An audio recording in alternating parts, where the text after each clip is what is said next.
Outcome of real world और physical world. याद रखो कि मैंने क्या कहा कि एक मैथमेटिकल मॉडलिंग का हम इसके ऊपर एक प्रोसेस है जिसको हम परफॉर्म करते हैं कंप्यूटर। तो ये था आपका मेथोडोलॉजी जिसके अंदर हम कॉम्प्लेक्स प्रॉब्लम को सॉल्व कर सकेंगे।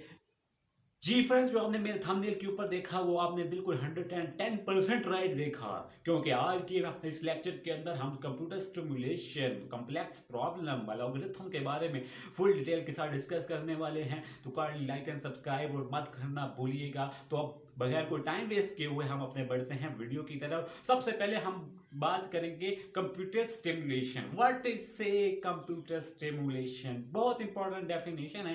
Computer stimulation is the process of mathematical modeling performed on a computer which is designed to discuss the behavior or outcome which is designed to the behavior or the outcome of real world or physical world। याद रख लो कि मैंने क्या कहा कि ये एक mathematical modelling का हम इसके ऊपर एक प्रोसेस है जिसको हम परफॉर्म करते हैं कंप्यूटर के ऊपर, जिसको डिज़ाइन किया जाता है किसके लिए? प्रेडिक्ट कर सके, ताकि हम लोगों को किस चीज़ के बारे में पता चल सके। क्या चीज़ पता चल सके? बिहेवियर का पता चल सके या उसकी आउटकम का पता चल सके। किसके अंदर? रियल वर्ल्ड के अंदर या तो फिजिकल वर्ल्ड के अंदर। ये जो बात है ये हमें पता चल सके। तो ये थी इसकी बेसिक डेफिनेशन। अगर आपको ये डेफिनेशन क्लियर हो गई तो हम इसके नेक्स्ट लेक्चर की तरफ बढ़ते हैं। स्टिमुलेशन तो आपको पता चल ही गया था। मैंने आपको कहा था कि मैंने कॉम्प्लेक्स प्रॉब्लम के बारे में भी आपको बताना है। बेसिकली कॉम्प्लेक्स प्रॉब्लम की 2 टाइप्स होती हैं। कॉम्प्लेक्स से मुराद पेचीदा मसाइल जो होते हैं किसी भी चीज़ के अंदर, उसकी 2 इसके अंदर प्रॉब्लम है। इसके अंदर एक प्रॉब्लम जो है वो एक कंप्यूटर कैलकुलेशन प्रॉब्लम है। इसके अंदर पहली प्रॉब्लम जो आपके पास है वो है कंप्यूटर कैलकुलेशन प्रॉब्लम। कौन सी प्रॉब्लम है? Computer calculation problem. ठीक है, आपकी पहली जो प्रॉब्लम है वो तो ये आ गई। ठीक हो गया। कंप्यूटर कैलकुलेशन प्रॉब्लम कह लो या कंप्यूटर कैलकुलेशन प्रॉब्लम या पावर कह लो।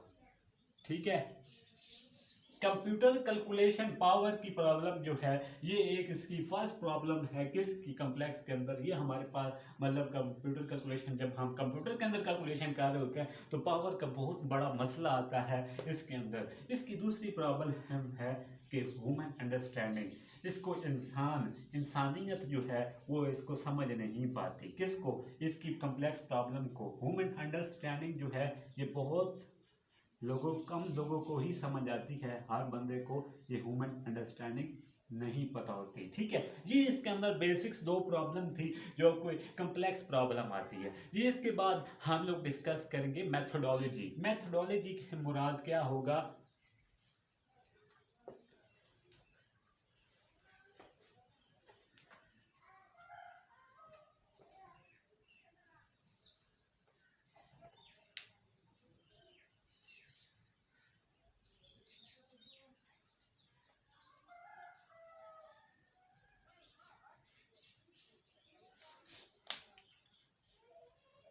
कॉम्प्लेक्स प्रॉब्लम अगर 2 हैं तो उसका कोई तो मेथोडोलॉजी होगी, कोई तो उसका मेथड होगा जिसके अंदर हम कॉम्प्लेक्स प्रॉब्लम को इजीली सॉल्व आउट कर सके। वो हमारे पास इसके अंदर एक मेथड है कॉम्प्लेक्स प्रॉब्लम को सॉल्व करने का। कि ये मान लो कॉम्प्लेक्स प्रॉब्लम है ना, तो इसको हमने किस तरह, कौन से स्टेप का अंदर हम इसको अप्लाई करें कि हम लोग इसको सॉल्व आउट कर सके। तो उसकी मेथोडोलॉजी हम अब देखते हैं। तो देख लो कि ये आपके पास एक कॉम्प्लेक्स प्रॉब्लम है। कॉम्प्लेक्स प्रॉब्लम को मैंने क्या कहा, मैं कोई मेथड अप्लाई करूं कि ताकि मैं इसको आसानी से सॉल्व आउट कर सकें। याद रख लें कि कॉम्प्लेक्स प्रॉब्लम है का अंदर सबसे पहला मसला जो आता है जिसका स्टेप से इसको सॉल्व करने का, वो इसको यार कोई भी प्रॉब्लम है, आप मैथ करते हो, मैथ के अंदर आप देखते हो कोई प्रॉब्लम बहुत पेचीदा है। पेचीदा प्रॉब्लम को सॉल्व करने के लिए सबसे पहले हम लोग उसको हर तरीके से देखते हैं। किसी भी चीज़ को हम एनालाइज करते हैं कि यार कोई तो इसका हल होगा कि इसको हम ये फार्मूला अप्लाई करें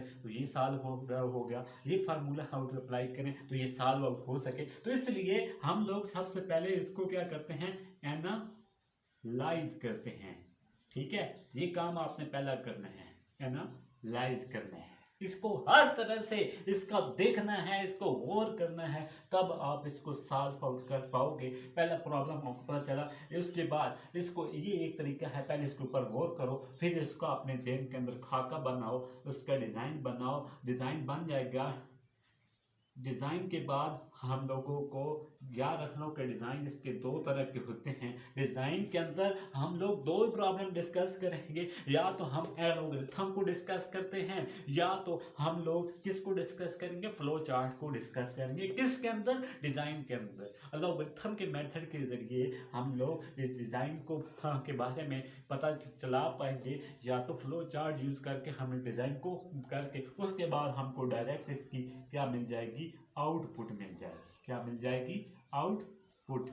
ठीक है, तो ये इन तरीकों से ये जो आपके पास है, ये जो कम्प्लेक्स प्रॉब्लम है, इनको हम इन आसान से मेथड के जरिए, बाद लोग इसके बाद कोडिंग यूज़ करते हैं, फिर टेस्ट यूज़ करते हैं, फिर इम्प्लीमेंटेशन यूज़ करते हैं। वो बात एक ही है कि अगर आप उसके अंदर डायरेक्ट आउटपुट ही जो लेनी है, तो आप क्यों ना उन मेथड को, कोड, टेस्ट, इम्प्लीमेंटेशन को छोड़ के आप डायरेक्ट आउटपुट पे यूज़ कर सकते हो, तो इसके अंदर नो इशू होगा। तो इसके अंदर नो इशू होगा। तो ये था आपका मेथोडोलॉजी, जिसके अंदर हम कम्प्लेक्स प्रॉब्लम को सॉल्व कर सकेंगे इन मेथड को यूज करते हुए। लेकिन इसके बाद हम डिस्कस करेंगे एल्गोरिथम को, जो कि अभी मैंने आपको बताया